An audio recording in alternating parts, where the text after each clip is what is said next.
რუსული სახელმწიფო ენერგოგიგანტის როსატომის ხელშეწყობით ყაზახეთში პირველი ატომური ელექტროსადგური აშენდება, რომელიც წინასწარი გათვლებით ცენტრალურ აზიაში ყველაზე მსხვილი უნდა იყოს. ასეთია ასტანასა და მოსკოვს შორის გაფორმებული შეთანხმების პირობები, რომელსაც ხელი მოაწერეს ვლადიმერ პუტინმა და ყასიმ ჟომართ ტოყაევმა. პროექტის ღირებულება 16 მილიარდ 500 მილიონი ამერიკული დოლარია, ხოლო ამ თანხის მნიშვნელოვანი ნაწილის დაფინანსებას მოსკოვი აპირებს. სავარაუდოა, კრემლის ეს ნაბიჯი დაკავშირებული იყოს მის გეგმასთან, მეტად დამოკიდებული გახადოს ცენტრალური აზიის ქვეყნები, მით უმეტეს მის მეზობელი სახელმწიფოები რუსულ ენერგიაზე.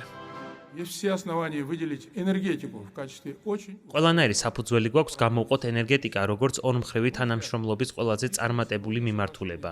ჩემი შეხედულებით, ბალხაშის ატომური ელექტროსადგურის მშენებლობის შესახებ ხელმოწერილ შეთანხმებას უკიდურესად დიდი მნიშვნელობა აქვს. ამ მასშტაბური პროექტის რეალიზების მტკიცე მხარდაჭერისთვის მადლობას ვუხდი რუსეთის პრეზიდენტ ვლადიმერ პუტინს. ვფიქრობ, ეს პროექტი გახდება ჩვენი სამეცნიერო, საგანმანათლებლო და ტექნოლოგიური თანამშრომლობის გამწევი ძალა.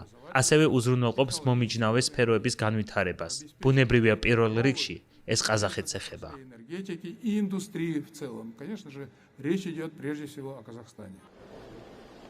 ასტანაში ვიზიტით ყოფილი ვლადიმერ პუტინის მტკიცებით, ყაზახეთში განსახორციელებელი პროექტი მორიგჯერზე ადასტურებს, თითქოს რუსეთი მზად არის ბირთვული შესაძლებლობები გამოყენებული იყოს მხოლოდ სამშვიდობო მიზნებისთვის. მისივე განცხადებით, მოსკოვი ამ პოლიტიკის ერთგული რჩება.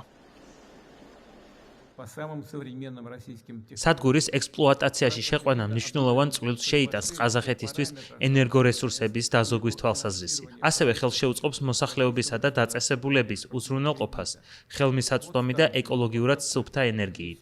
როგორც ყაზახეთის პრეზიდენტთან საუბრისას აღნიშნე, ჩვენ შევთანხმდით იმაზე, რომ საუბარი არ არის მხოლოდ ატომური ელექტროსადგურის მშენებლობაზე, არამედ საუბარია მთლიანი სექტორის შექმნაზე, რომელიც მოიცავს განათლებას, კადრების გადამზადებასა და კიდევ ბევრ რამეს. Речь идет о создании целой отрасли, включающей образование, подготовку кадров и так далее. საგულისხმოა, რომ საბჭოთა ხელისუფლების მმართველობისას ყაზახეთი ბირთვული იარაღის გამოცდის პოლიგონად იქცა, რის გამოც ქვეყნის ტერიტორიის დიდი ნაწილი დღემდე დაუსახლებელი და სასიცოცხლოდ უსარგებლოა. ამ ზონებთან მომიჯნავე რეგიონებში მცხოვრები მოსახლეობის დიდ ნაწილს კი ჯანმრთელობის პრობლემები შეექმნა. ამიტომ დაგეგმილ რუსულ პროექტს ზოგიერთი მათგანი კრიტიკული თვალით უყურებს. ყაზახური მხარე მოსკოვთან მრავალი მიმართულებით თანამშრომლობს და ენერგოსექტორი არ არის გამონაკლისი. ამის მიუხედავად, უკრაინის წინააღმდეგ სამხედრო აგრესიაში ასტანა კრემლის პოზიციას მხარს არ უჭერს, ხოლო პრეზიდენტმა ყასიმ ჟომართ ტოყაევმა არაერთხელ განაცხადა, რომ საჭიროა ომის შეჩერება, მშვიდობის დამყარება და პრობლემური საკითხების მოლაპარაკებების მაგიდასთან მოგვარება.